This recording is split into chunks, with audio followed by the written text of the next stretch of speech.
ক্ষমতার মসনদে বসে একচেটিয়া শাসন, অতঃপর ছাত্র জনতার আন্দোলনে পলাতক হাসিনার বিরুদ্ধে এলো নতুন অভিযোগ। শুধু মুজিববর্ষ পালনেই রাষ্ট্রীয় কোষাগারের 4,000 কোটি টাকা ব্যয় করেছেন তিনি। এ ব্যাপারে দুদকের অনুসন্ধান শুরু হয়েছে। বিষয়টি নিশ্চিত করেছেন দুদক মহাপরিচালক আক্তার হোসেন।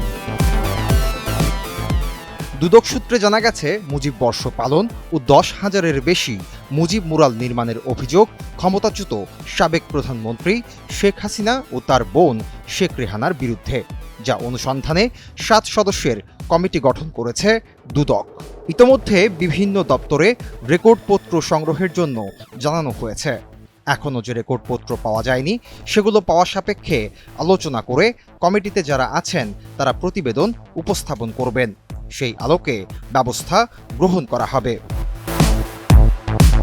এদিকে ক্ষমতার অপব্যবহার ও দুর্নীতির মাধ্যমে পূর্বাচলের প্লট বরাদ্দ নেয়ার মামলা সহ 10 এপ্রিল একটি, 13 ও 15 এপ্রিল 3টি করে আরও মোট 6টি অভিযোগ আদালতে শুনানির জন্য তোলা হবে।